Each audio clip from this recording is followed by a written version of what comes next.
내가 새벽을 깨우리로다. 시편 57편 1절에서 11절 말씀입니다.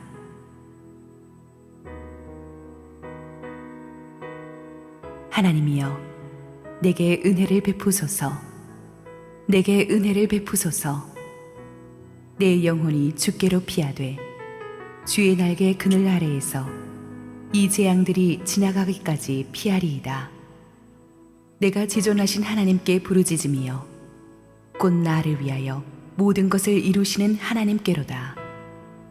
그가 하늘에서 보내사 나를 삼키려는 자의 비방에서 나를 구원하실지라. 하나님이 그의 인자와 진리를 보내시리로다. 내 영혼이 사자들 가운데에서 살며 내가 불사르는 자들 중에 누웠으니 곧 사람의 아들들 중에라. 그들의 이는 창과 화살이요 그들의 혀는 날카로운 칼 같도다. 하나님이여, 주는 하늘 위에 높이 들리시며 주의 영광이 온 세계 위에 높아지기를 원하나이다. 그들이 내 걸음을 막으려고 그물을 준비하였으니 내 영혼이 억울하도다. 그들이 내 앞에 웅덩이를 팠으나 자기들이 그 중에 빠졌도다. 하나님이여, 내 마음이 확정되었고 내 마음이 확정되었사오니 내가 노래하고 내가 찬송하리이다. 내 영광아 낄지어다.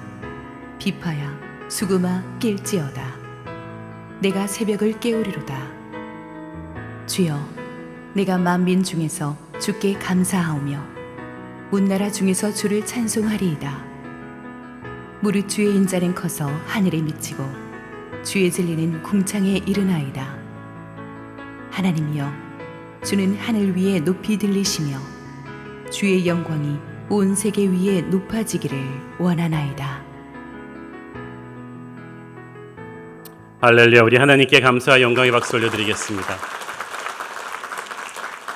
축복된 주일 현장 예배에 참석하신 성도들과 지금 실시간 온라인 생방송으로 예배에 동참하고 계신 국내 모든 성도님들에게 이 시간 하나님의 은혜가 충만하게 임하기를 원합니다. 우리 함께 기도하시고 하나님의 말씀 보겠습니다. 사랑하는 아버지, 은혜를 감사합니다. 오늘도 주님 앞에 와서 호흡하고 예배할 수 있으니 감사합니다. 부족하기 짝이 없는 종은 온전히 주님 뒤에 감추시고 오직 우리 주님 홀로 영광 받아 주옵소서. 예수님의 이름으로 기도했습니다. 아멘. 지난주에 우리는 다윗의 기적 같은 패자 부활전 스토리를 함께 살펴보았습니다. 기나긴 10년 광야 생활의 대미를 장식하는 놀라운 하나님의 은혜였죠. 이제 얼마 안 있으면 블레셋과 이스라엘의 대전쟁이 벌어지고 사울이 거기서 전사하게 됩니다. 그로 인해서 이제 다윗의 기나긴 광야 생활은 끝이 나죠. 그리고 이제 다윗이 왕으로 세워지는 비전의 새 역사, 다윗의 인생 챕터 2 후반전이 열리는 것입니다. 하지만 이제 다윗의 인생 전반전과 후반전 사이에 약간 좀 쉼표를 찍고 오늘은 하프타임처럼 광야 생활 중에 이 다윗의 영성을 대표하는 이 시편 57편을 좀 다루고 가도록 하겠습니다. 오늘 다루게 될 이 시편 57편은 수많은 다윗의 찬송시 중에서도 가장 많은 CCM 복음성가와 또 찬송가가 만들어졌던 그런 놀라운 시죠. 우리가 남자들이 군대 2, 3년 갔다 오는 것도 굉장히 힘들었다고 하는데 인생의 20대 황금기를 10년을 넘게 광야에서 도망자로 보내야 했던 다윗은 참 서럽고 힘들었겠죠. 광야는 알고 들어가는 것이 아니고 준비하고 들어가는 것이 아니고 대부분 그냥 갑자기 떠밀리듯이 들어가게 되는 것이 인생의 광야인 것 같습니다. 병원 신세 평생 한 번도 안 지고 건강하게 감기 한 번 안 걸리고 살던 분이 어느 날 아무 생각 없이 받은 종합검진에서 암에 걸렸다는 청천벽력 같은 소리를 듣습니다. 인생이 갑자기 광야로 떠밀려 들어간 거죠. 어렸을 때부터 부모 속 한 번 안 속이고 쫙 자란 애가 그 사춘기가 되면서 갑자기 반지의 제왕에 나온 옥구처럼 변하더니 어느 날 반항하기 시작하더니 이상한 친구들과 어울리더니 집을 가출해버립니다. 평온하던 가정이 갑자기 광야로 떠밀린 거죠. 은혜롭게 잘 부흥하던 교회가 어느 날 갑자기 분위기가 이상해지더니 성도들의 얼굴이 변하고 분열이 생기고 목회자와 갈등이 생기면서 큰 시험에 듭니다. 교회가 갑자기 광야로 떠밀려지는 경우죠. 내 잘못 때문에 닥치는 광야도 있지만 다윗의 경우처럼 엉겁결에 현실감이 나지 않을 정도로 이거 남의 일 같은데 하면서 엉겁결에 억울하게 광야로 떠밀려 들어오는 경우도 있습니다.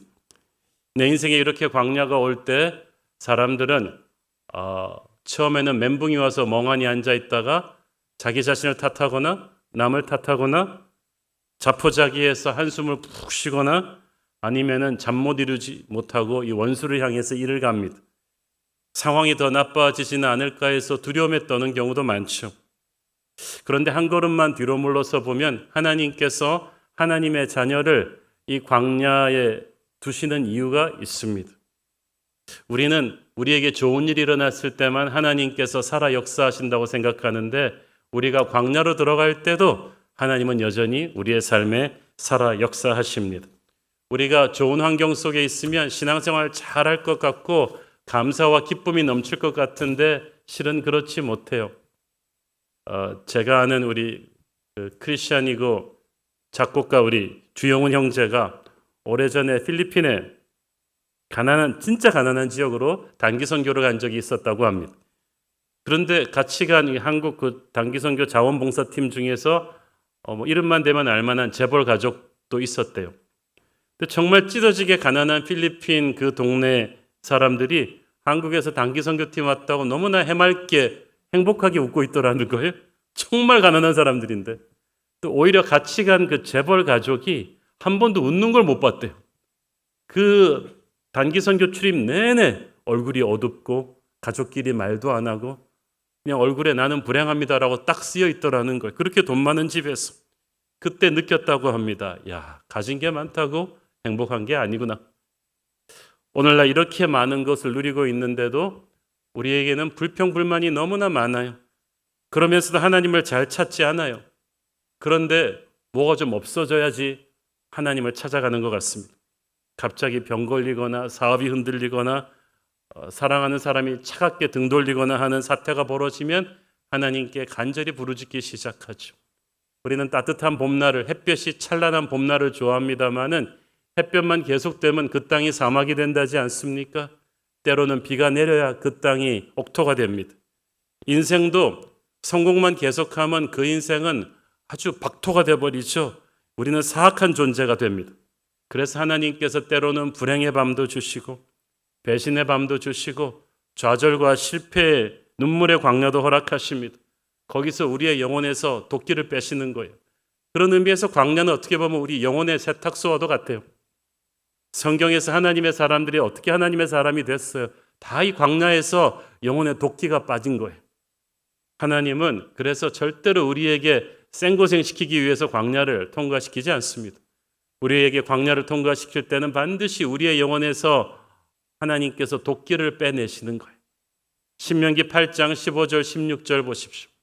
너를 인도하여 그 광대하고 위험한 광야 곧 불뱀과 전갈이 있고 물이 없는 간조한 땅을 지나게 하셨으며 또 너를 위하여 단단한 반석에서 물을 내셨으며 네 조상들도 알지 못하던 만나를 광야에서 네게 먹이셨나니 이는 다 너를 낮추시며 너를 시험하사 마침내 내게 복을 주려 하심이었느니라.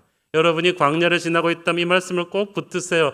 이는 다 너를 겸손하게 낮추시며 네 영혼을 시험하사 마침내는 어떻게 한다고요? 복을 주려 하심이니라. 광야의 이 목적을 영적인 의미를 깨달으면 광야가 아닙니다. 다윗이 인생의 그 힘든 광야 시절에 쓴 시편 57편에는 다윗이 이 광야의 의미를 깨닫고 있다는 것을, 그렇기 때문에 믿을 수 없을 정도로 긍정적이고 미래지향적인 신앙 고백을 할 수 있다는 것을 우리가 알 수가 있어요. 광야 생활 가운데 다윗을 진짜 힘들게 했던 것은 굶주림도 추위도 아닙니다. 다윗을 힘들게 했던 것은 사람들이었습니다. 얼마나 이리때 같은 사람들이 다윗을 괴롭혔던지요. 3절 4절 읽습니다. 그가 하늘에서 보내사 나를 삼키려는 자의 비방에서 나를 구원하실지라. 하나님이 그의 인자와 진리를 보내시리로다. 내 영혼이 사자들 가운데서 살며 내가 불사르는 자들 중에 누웠으니 곧 사람의 아들들 중에라. 그들의 이는 창과 화살이요 그들의 혀는 날카로운 칼 같도다. 특히 그 사람들의 입에서 나오는 칼 같은 말들이 다윗을 괴롭혔어요. 터무니없는 거짓된 내용으로 다윗을 음해하고 비방하는 사람들이 너무너무 많았던 거예요. 육체가 힘든 게 아니라 정신적인 인격 살인을 한 거예요. 너무 젊은 나이에 국민 영웅이 된 탓인지 다윗은 시기하고 음해하는 사람들이 너무 많아가지고 안 그래도 안 좋은 사울과 다윗의 관계에 간극이 더 커져 버렸어요. 그들은 끊임없이 악성 루머를 퍼뜨려서 다윗을 힘들게 했습니다. 이 창과 화살과 같다고 했는데 창은 멀리서 된 은밀한 곳에서 던지는 무기고 이 칼은 바로 앞에서 찌르는 거예요. 그들은 시도 때도 없이 때로는 다윗의 바로 앞에서 때로는 다윗이 보이지 않는 먼 곳에서 온갖 악하고 거짓된 말로 다윗을 공격했습니다. 그중에는 다윗이 친구라고 생각했던 사람도 많았어요. 그래서 다윗의 배신감은 컸던 거예요. 6절 읽습니다. 그들이 내 걸음을 막으려고 그물을 준비하였으니 내 영혼이 억울하도다. 그들이 내 앞에 웅덩이를 팠으나 자기들이 그 중에 빠졌도다. 참 원수들이 치밀하게 다윗을 잡으려고 곳곳에 덫을 놓았는데 다윗이 견디다 못해 말합니다. 내 영혼이 억울하도다. 여러분 인생에서 억울하신 분은 정말 성경에서 기가 막히게 우리 심정을 대변해주고 있지 않습니까? 내가 하지도 않은 말, 말도 안 되는 비방과 공격을 해올 때 아니 땐 굴뚝에 연기 나는 게 아니라 없는 굴뚝도 막 만들어가지고 나를 공격할 때 정말 억울합니다. 그러나 우리가 사순절 그 고난주간을 앞두고 예수님의 십자가 사건만큼 억울한 사건이 어디 있겠습니까? 우리는 그래도 1%라도 우리 잘못이 좀 있겠죠. 그러나 단 1%의 자기 잘못도 없이 우리의 죄를 짊어지셨던 예수님의 십자가를 생각하면서 얼마나 억울한가 우리는 예수님의 십자가 안으로 깊이 들어가야 할 것입니다. 다윗은 하나님이 그토록 사랑하는 사람이었지만 다윗의 옆에는 지독하게 그를 괴롭히는 사람들이 있었어요. 우리는 우리 옆에 우리를 힘들게 하는 사람을 하나님이 좀 빨리 제거해 달라고 기도합니다.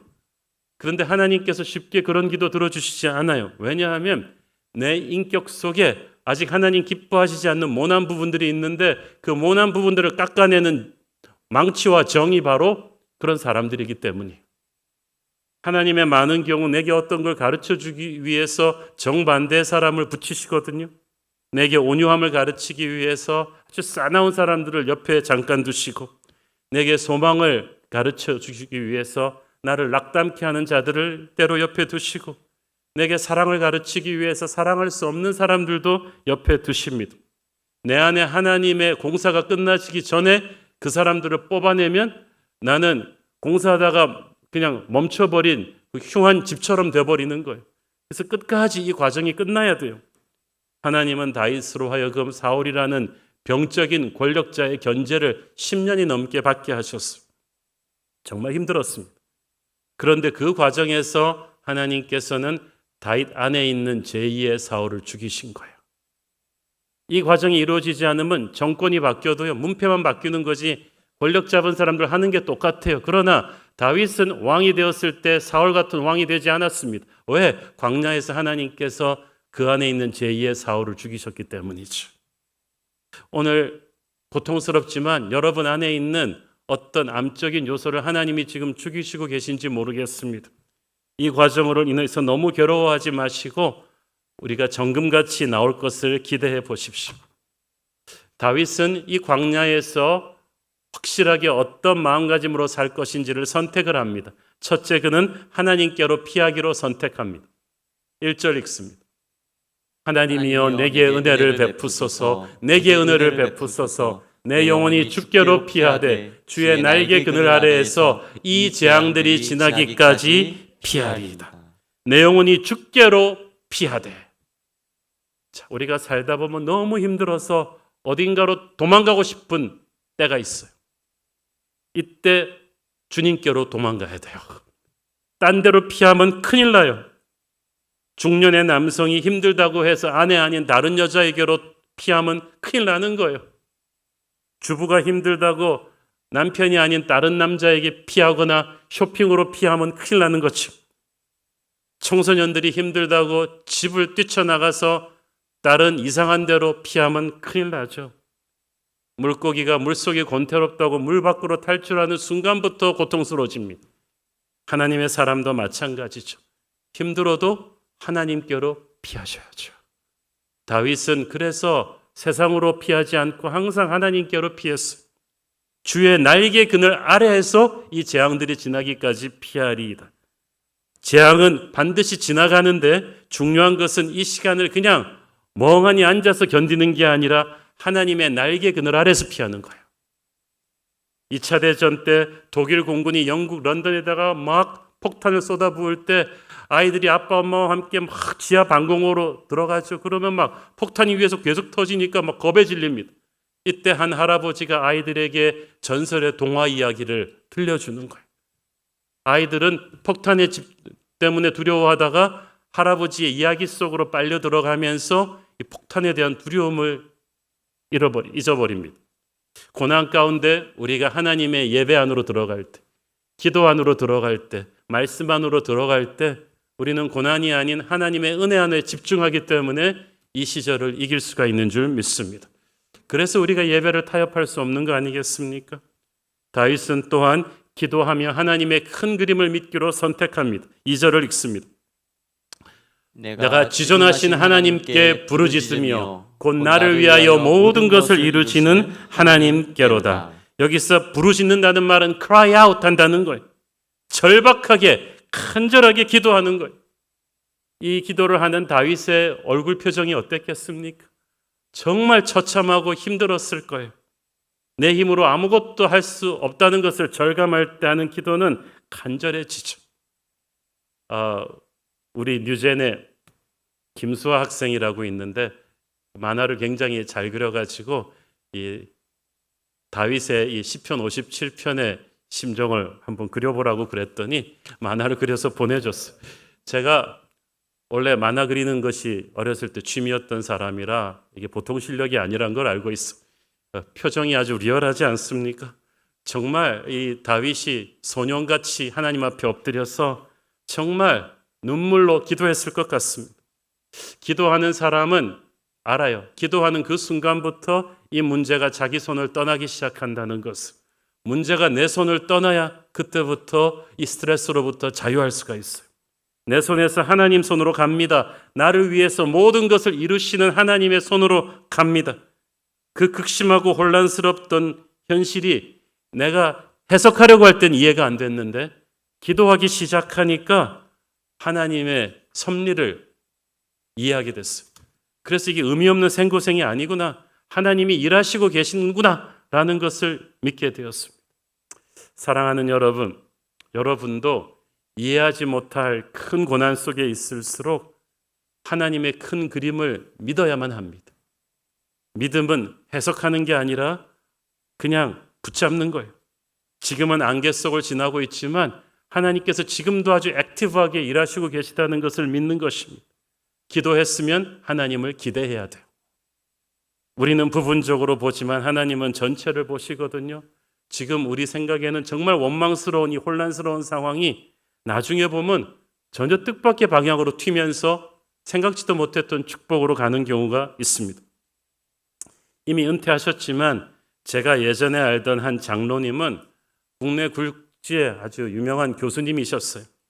이분이 오래전에 미국 유학 갔을 때 원래 자기가 원했던 전공 분야는 경제학이었대요. 그래서 경제학을 공부를 하면서 이제 박사학위 시험을 쳤는데 그냥 떨어진 거예요. 큰일 났습니다. 재수도 없어요. 그냥 한국으로 돌아가야 돼요. 이분이 너무 눈물이 나더래요. 고달픈 미국 유학 생활을 하는데 아내는 막 봉제 공장에서 일하면서 아이들 둘을 키우면서 자기 학비를 대고 있는데 그 어려운 생활 속에서도 자기는 신앙생활 열심히 하고 교포교회 나가서 성가대도 열심히 하면서 신앙생활을 하는데 하나님이 자기의 앞길을 이렇게 절망으로 몰아넣으시나 대책이 안 서는데 돌아갈 수도 없어요. 그렇지만 하나님 앞에 간절히 기도할 때 하나님께서 은혜와 평강을 주시더래요. 그 다음날 학교를 가보니까 그를 딱하게 여긴 한 미국 교수님이 새로운 제안을 하더래요. 그러지 말고 미스터 리, 자네가 원하던 경제학 박사는 안 됐지만 이게 워낙 경쟁이 치열하다. 그런데 지금 우리 학교에서 처음 생기는 분야가 있다. 국제 마케팅한 새로운 분야가 있는데 워낙 신생 분야라서 아무도 지원을 안 했다. 지금 있는 것도 잘 모르는데 여기에 석박사 묶어서 할 프로그램으로 자네가 다시 시작하겠다면 내가 추천하겠다. 그런데 지금 결정해라. 그런데 결정이 너무 쉬웠대요. 다른 초이스가 없는 거예요. 그래서 예스 딱 잡았어요. 그래서 생전 듣도 보도 못한 새로운 분야에서 한 2년 걸려서 학위 공부를 다시 하고 한국에 생각보다 한 1, 2년 늦게 돌아오게 된 거예요.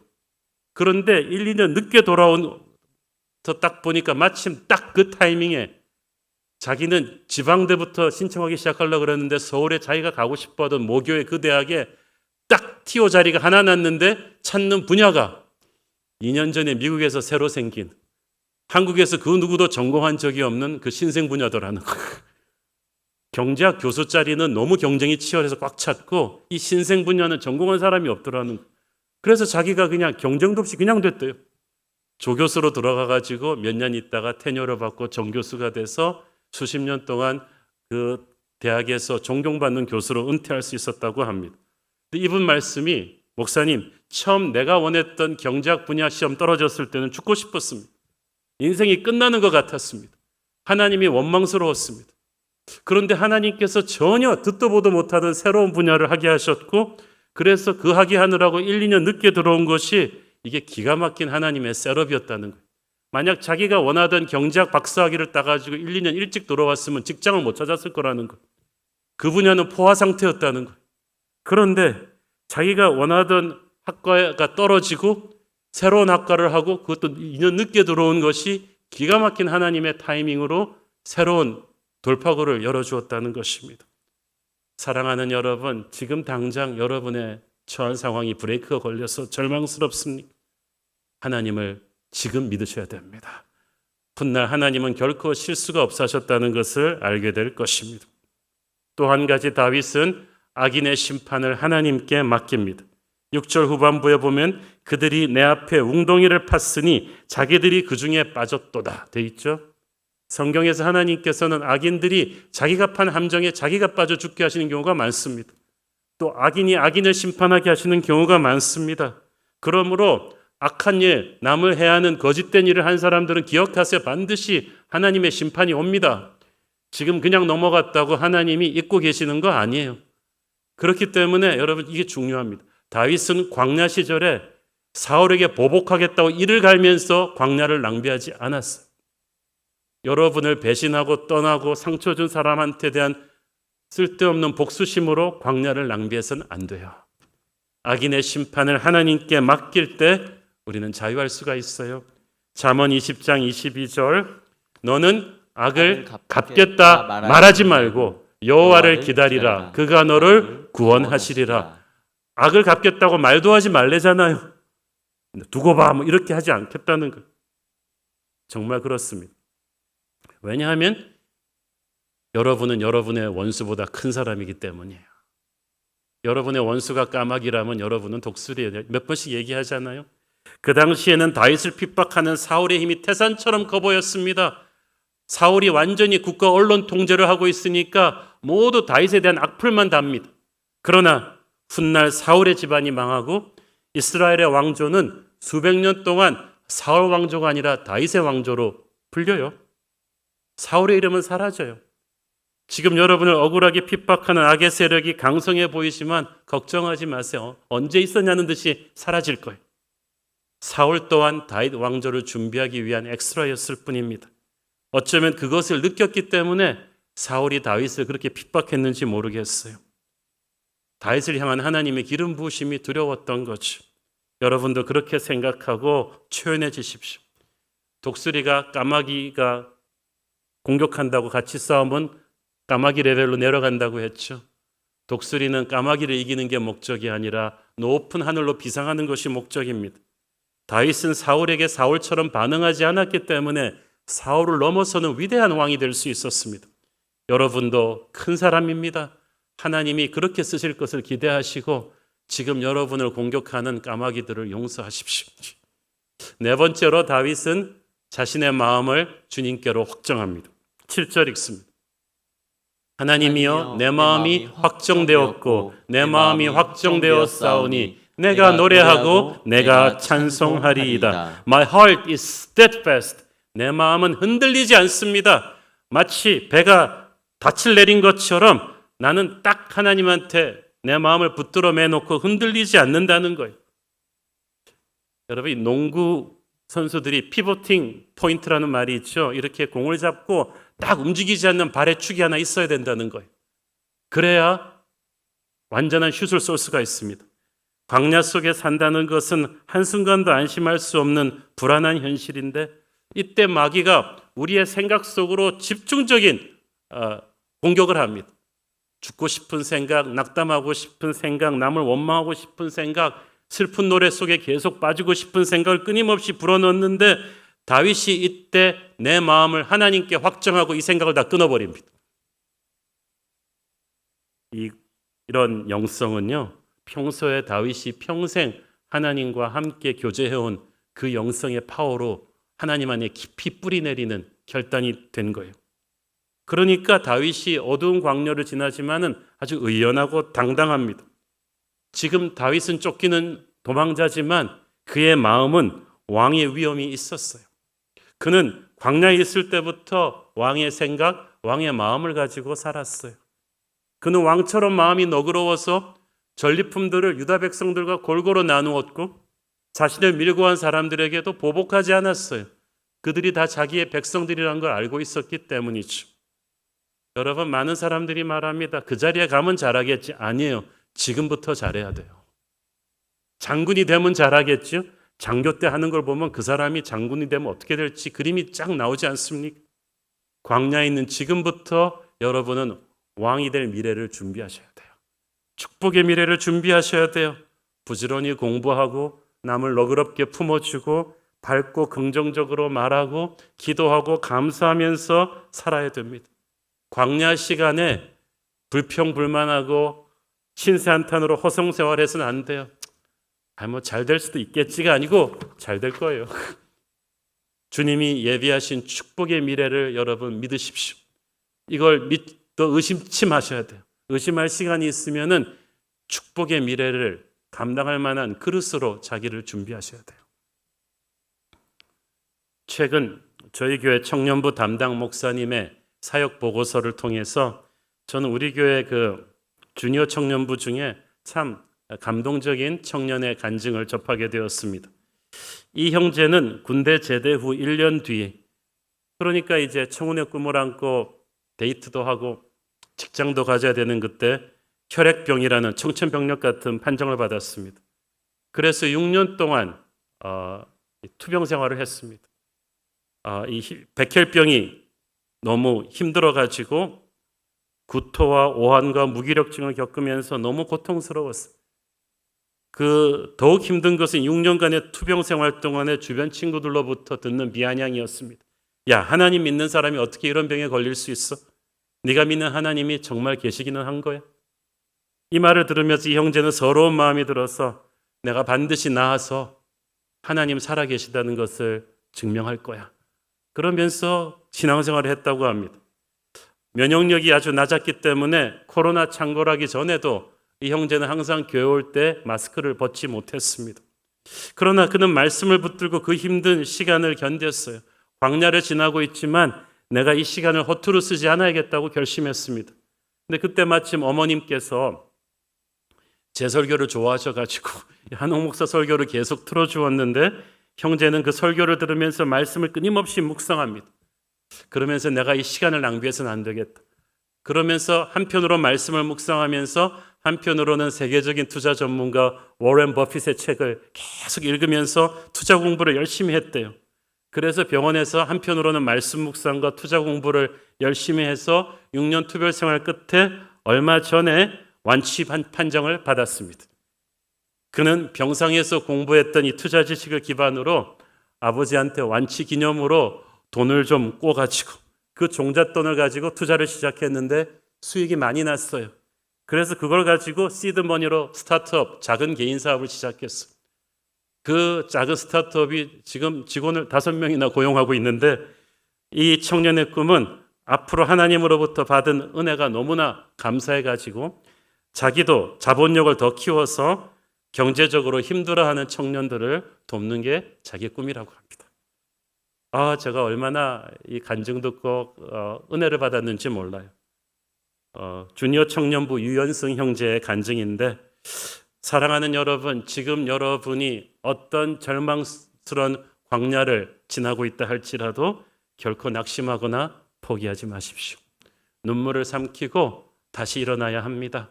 여러분의 인생 스토리가 이 챕터에서 끝나지 않아요. 아직 결론이 남았는데 하나님이 여러분을 위해 축복의 미래를 쓰실 준비를 하고 계십니다. 하나님의 눈에 여러분은 챔피언이에요. 한번 다운됐다고 계속 그 링 위에 누워있으란 법은 없죠. 하나님이 다시 일으키실 때 어깨를 쭉 펴고 일어나기를 바랍니다. 이제 그 서러웠던 광야가 끝나고 하나님이 여러분을 다시 새로운 역사의 무대로 세우실 것입니다. 그때를 위해서 실력을 준비해 두세요. 마음을 넓혀 두십시오. 무슨 일을 하든지 최선을 다해서 탁월하게 하세요. 아까 그 청년처럼 그 병상의 시간을 낭비하지 말고 그 병상을 예배의 시간으로, 기도의 시간으로, 미래를 위해 공부하는 시간으로 삼으시고 주변 사람들을 모두에게 정성을 다해 대하십시오. 왜냐하면 어느 구름에 비가 들었는지 모르기 때문에. 매일매일을 그렇게 하나님의 사람으로 살아가면 여러분도 모르는 사이에 하나님은 여러분을 소망의 항구로 성큼성큼 움직이고 계실 거예요. 여러분, 약속의 땅이 옵니다. 반드시 그것을 믿고 그 땅을 차지할 만한 그릇으로 자기를 준비시켜야 돼요. 내 마음이 주님만 믿고 흔들리지 않기로 확정되고 또 확정되었나이다. 연거푸 2번 반복하잖아요. 그 말은 이런 거예요. 자식이 잘못해서 회초리를 때리고 있지만 부모는 자식이 이걸 견딜 수 있을까 가슴이 아픈 거예요. 이때 철든 자식은 걱정하지 마세요. 나는 흔들리지 않아요. 내가 광야에서 쓰러질까 봐 하늘아버지 지금 걱정하시고 계신 거예요. 걱정하지 마세요. 내 마음이 확정되었어요. 주님을 놓지 않을 거야. 다윗은 이러니까 하나님이 이뻐하시는 거야. 이 어려운 광야를 돌파하는 다윗의 또 하나의 선택은 찬양이었습니다. 7절 9절 함께 읽습니다. 하나님이여, 내 마음이 확정되었고 내 마음이 확정되었사오니 내가 노래하고 내가 찬송하리이다. 내 영광아 깰지어다. 비파야 수금아 깰지어다. 내가 새벽을 깨우리로다. 주여, 내가 만민 중에서 주께 감사하오며 문나라 중에서 주를 찬송하리이다. 우리가 기쁠 때는 노래하고 찬송하기 좋아요. 흥이 나니까. 근데 광야에서 무슨 흥이 납니까? 그런데 다윗은 광야에서 그냥 찬양하는 게 아니라 비파와 수금을 동원해서 찬양하겠다고 합니다. 이것은 요즘 말로 말하면은 일렉트릭 기타와 드럼을 두들겨서 풀 밴드로, 오케스트라로 찬양하겠다는 거예요. 이건 축제의 찬양이에요. 다윗은 광야에서 슬픈 노래를 부르지 않겠다고 합니다. 그것은 사람의 힘으로 하는 찬양이 아니죠. 이미 성령의 힘으로 하는 찬양이에요. 찬양을 대표하는 그 히브리어가 야다인데, 야다는 손을 들고 항복하는 것을 말합니다. 광야는 하나님 앞에서 완전히 인생을 망가진 상태에서 하나님께 항복해버린 사람, 자기의 자아가 다 깨진 사람이 백기를 들 때 성령이 부어주는 찬양을 터뜨리는 거예요. 17세기 초에 유럽 대륙을 초토화시킨 30년 전쟁, 그 끔찍한 30년의 전쟁 동안 사람들의 심성이 지옥같이 피폐해졌을 것 같죠? 놀랍게도 그 30년 전쟁의 기간 동안에 무려 5만 5천 곡의 찬송시가 나왔어. 그때까지 인류가 가지고 있던 그 어떤 찬송보다 많은 찬송이 그 30년 전쟁 기간 동안에 나온 거예요. 아마 마귀는 전쟁으로 사람들의 마음을 지옥으로 만들었겠다고 생각했겠지만 하나님은 하나님이 전혀 계시지 않는 것 같은 절망 속에서도 일하고 계셨습니다. 역사하고 계셨어요. 광야를 지나는 사람은 결코 자기 힘으로 노래 못합니다. 제가 어렸을 때 시골 가보면은 수도가 없는 집에는 이 펌프를 사용해서 물을 길어 올립니다. 그런데 펌프질을 아무리 해도 물이 잘 올라오지 않는 때가 있어요. 땅에는 물이 있는데 펌프가 물이 말랐기 때문이죠. 그럼 그때 어떻게 합니까? 한 그릇의 종잣물을 펌프에다가 집어넣고 펌프질을 하면 물이 올라와요. 우리의 영혼의 펌프는 지치고 말라버렸어요. 광야에서. 우리 힘으로 찬양을 못해요. 성령의 생명수를 부어주시면 그 힘으로 우리 안에서 찬양이 솟아나는 것입니다. 그래서 광야에서 기어오르는 찬양은 파워가 있어요. 우리 송정미 자매가 국민 CCM이 되어버린 축복송, 때로는 너의 앞에 어려움과 아픔이 있으나 너의 영혼 통해 큰 영광 받으실 하나님을 찬양, 그 찬양을 지었을 때가 그럴 때였대요. 연대성악과에서 성대 결절이 와서 노래를 못할 수도 있다는 판정을 받았을 때 기가 차더라는 거예요. 음악하는 사람한테 성대가 나가버린 거예요. 그때 하나님이 주신 찬양이 축복송. 엄청난 성령으로 노래 부를 수 없지만 성령이 주시는 힘으로 찬양을 할 수 있게 하셨어. 사랑하는 여러분, 지금 여러분이 그런 자기 힘으로 찬양할 수가 없는 서럽고 힘든 광야를 지나고 있습니까? 당장 내일을 어떻게 버텨야 될지 잠이 안 오십니까? 복잡한 생각을 다 내려놓고 성령의 힘으로 찬양하십시오. 근심을 중단하고 하나님을 노래하기 시작하십시오. 어차피 우리가 지금 고민하고 회의해봤자 될 일이 아니잖아요. 찬양은 모든 일이 잘 풀려서 나오는 콧노래가 아닙니다. 절망 속에서 성령의 힘으로 끌어내는 내 영혼의 춤이죠. 내 영혼의 고백. 찬양하면서 힘이 생깁니다. 그러면서 찬양의 영을 가진 사람은 새로운 역사를 꿈꾸기 시작합니다. 8절에 보니까 다윗은 뭐라고 합니까?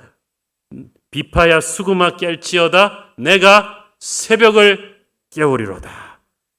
아니, 새벽이 나를 깨우지 어떻게 내가 새벽을 깨우지? 내가 인간 알람시계인가? 내가 어떻게 새벽을 깨워? 이 말은 오는 역사를 그냥 내가 무기력하게 받아들이는 게 아니고 내가 역사의 주관자이신 하나님의 자녀인 내가 역사의 주체가 되겠다는 거야. 나는 역사의 피해자가 아니야. 나는 하나님과 함께 새로운 역사의 주인공이 될 거야.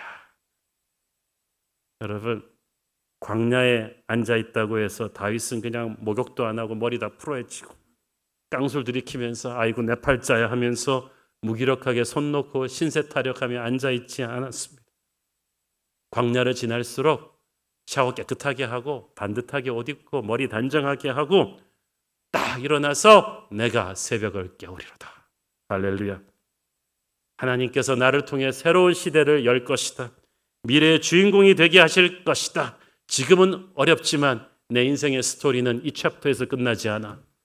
아직 결론이 남았는데 이것은 쫓기는 평범한 도망자가 할 수 있는 고백이 아니죠. 광야에서 성령 체험한 하나님의 자녀만이 할 수 있는 승리의 선포입니다. 해바라기는 땅에 뿌리를 받고 있지만 아침에 해가 떠오르면 동쪽으로 고개를 떠올렸다가 해가 지는 방향으로 쭉 하루 종일 그 고개가 해를 따라가죠. 하나님의 사람이 그래요. 인생의 영혼의 초점이 자기가 아닌, 자기 문제가 아닌 하나님께로 딱 맞춰져 있습니다. 우리는 해바라기가 아니라 주바라기 아니겠어요? 이 땅에 살면서도 우리는 끝까지 하나님을 향한 시선을, 하나님한테 한번 꽂은 시선을 놓지를 않아요. 그러니까 광야를 지나고 있는 사람은, 그렇게 하나님에게 시선을 꽂고 광야를 지나고 있는 사람은 아직 오지 않은 새벽을, 그 누구도 보지 못하는 새벽을 믿음의 눈으로 보는 거예요. 그러니까 마귀가 건드릴 수 없는 기쁨을 터뜨리는 것입니다. 새벽을 깨우겠다는 다윗의 고백 속에는 이제 광야가 끝날 날이 얼마 남지 않았다는 믿음이 담겨 있어요. 그렇죠. 해 떠오르기 직전, 새벽 여명이 밝아오기 직전이 가장 캄캄합니다. 그래서 가장 절망스럽습니다. 그것만 보고 있으면 이 암흑이 계속될 것 같은 두려움이 옵니다. 그래서 많은 사람들이 여명이 눈동자가 오기 직전에 주저앉아 버리는 거예요. 포기합니다. 그러나 그때 절망하지 않고 하나님의 손을 붙잡고 견디면 그는 찬란한 새벽을 보게 될 것입니다. 한 미국 목사님이 콜로라도 산에 하이킹을 갔는데 만만하게 보고 올라갔는데 끝이 없어요. 운동 잘하는 목사님인데도 너무 중간에 힘들어서 포기하고 돌아오려고 하는데 마침 반바지 차림으로 정상에서 내려오는 한 할아버지랑 눈이 딱 마주쳤어. 속으로 자존심이 팍 상했어요. 저 할아버지는 반바지 입고도 올라갔다 오는데 그런데도 너무 힘든 거예요. 그때 할아버지가 마치 이 목사님의 속을 꿰뚫어 보는 것처럼 It's closer than you think. 정상이 생각보다 가깝다. Don't give up now. 지금 포기하지 마라. Just keep on going a little more. 조금만 더 가면 된다. 그래서 정말 죽고 싶을 것처럼 힘든데 올라갔대요. 조금 더는 아니었지만 가다 보니까 드디어 정상이 나왔어요. 그 정상에서 보이는 이 콜로라도 산맥의 엄청난 대장관이 얼마나 좋았던지 오면서 흘린 땀과 고생이 그냥 싹 사라지더라는 거예요. 할렐루야. 여러분, 정상을 그 찬란함을, 그 스펙테클을 맛본 사람은 올라오면서 몇 번 넘어졌을 때 쓰라린 상처가 기억이 나질 않아요. 정상에 왔기 때문이에요. 인생에서 포기하고 넘어지는 분들의 대부분이 얼마나 자기가 정상에 가까이 갔었던가를 모르고 있어요. 나중에 하늘나라 가서 알게 되면 땅을 칠 거예요. 주님, 내가 5분만 더 갔으면 되는데, 5분만 더 갔으면 다윗이 되는 건데, 요셉이 되는 건데 5분 전에 주저앉았어요. 여러분, 그 마지막 5분이 크리티컬 포인트예요. 결정적인 순간이에요. 바로 이 고개를 넘어가면 하나님이 우리를 위해 예비하신 약속의 땅이 기다립니다. 그러므로 의심의 물음표를 닫지 말고 지금 한 걸음 더 나가야 돼요. 수많은 우리 믿음의 선진들이 그 경험이 있지 않습니까? 새벽이 오고 있습니다. 그토록 어두웠던 광야가 끝나고 축복의 시간이 오고 있습니다. 다윗은 기억하세요? 시글락에서 모든 걸 잃었던 그때가 다윗의 광야가 끝나기 얼마 전이었어. 바로 직전에 그 고통이었는데 만약에 다윗이 시글락에서 포기했더라면 그는 영광의 제국을 건설하지 못했을 거예요. 눈물을 흘리며 씨를 뿌리는 자는 기쁨으로 거두리로다. 정상이 생각보다 가깝습니다. 지금 포기하지 마십시오. 전혀 이유를 가질 수 없는 상황에서 하나님을 믿고 찬양했던 다윗은 자기의 현실을 넘어서 온 세계를 덮는 하나님의 영광을 보기 시작합니다. 갑자기 주제가 바뀌는 듯한 고백이 시편 57편에 몇 번 나오죠. 5절이 대표적입니다. 시작. 하나님이여 주는 하늘 위에 높이 들리시며 주의 영광이 온 세계 위에 높아지기를 원하나이다. 웃기지 않습니까? 방금 전까지 막 나를 둘러싼 적들의 창과 화살 때문에 힘들고 억울하고 막 그러던 사람이 갑자기 주의 영광은 하늘 위에 높아지기를 원하나이다. 원래 우리가 생각이 맨날 왔다 갔다 하잖아요. 그런데 다윗의 마음은 그런 거예요. 고통스럽고 원망스러운 마음도 가끔씩 들긴 하지만 다윗의 마음 초점은 하나님께로 맞춰져 있으니까 다윗은 항상 하나님의 영광을 생각을 합니다. 그러니까 다윗의 영광은 하나님이 챙겨주시잖아요. 여러분, 인생이 아무리 힘들어도 자기의 필요에만 함몰되지 말고 하나님의 영광을 생각하십시오. 자기 신세만 보고 있으면 슬퍼지는데 기도가, 하나님의 영광을 생각하면 기도가 커져요. 마음에 기쁨이 생겨요. 10절 11절 읽습니다. 무릇 주의 인자는 커서 하늘에 미치고 주의 진리는 궁창에 이르나이다. 하나님이여 주는 하늘 위에 높이 들리시며 주의 영광이 온 세계 위에 높아지기를 원하나이다. 야, 이게 어디 유대 광야에서 쫓겨다니는 정치범이 할 수 있는 고백이에요? 자기 코가 석자인데 당장 내일 먹을 간식도 없으면서 당장 내일 적에게 잡혀 죽을지도 모르지만 다윗의 마음은 언젠가는 구름대같이 많은 열방이 다 예루살렘에 모여서 하나님을 찬양하게 될 그 구심점에 자기가 서 있는 것을 그는 꿈을 꾼 거예요. 글로벌 비전이죠. 실제로 7년도 못해서 이 꿈이 이루어지잖아요. 다윗이 통일한 다윗 왕국의 예루살렘으로 열방의 왕들이 조공을 바치면서 다윗은 성전을 지을 준비를 하게 됩니다.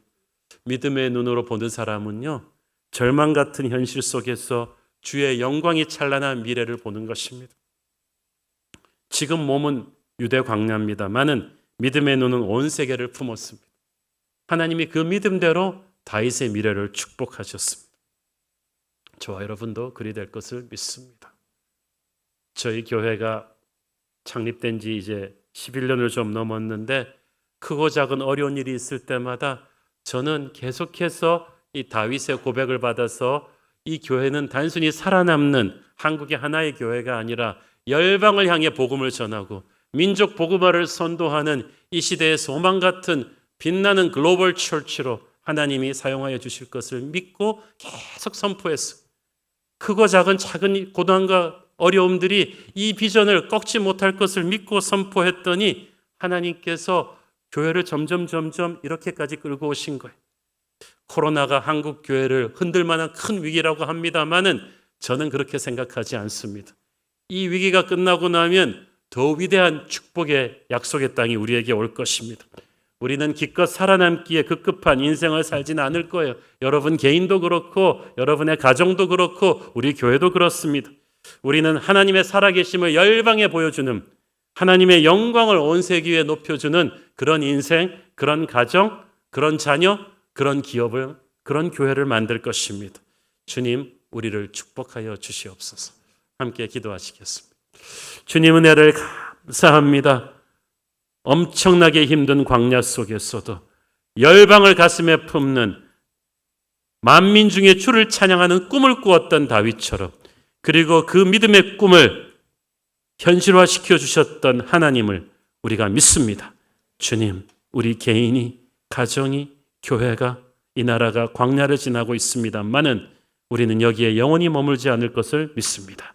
주의 은혜로 열방을 품는 비전의 땅, 약속의 땅을 갖게 하여 주옵소서.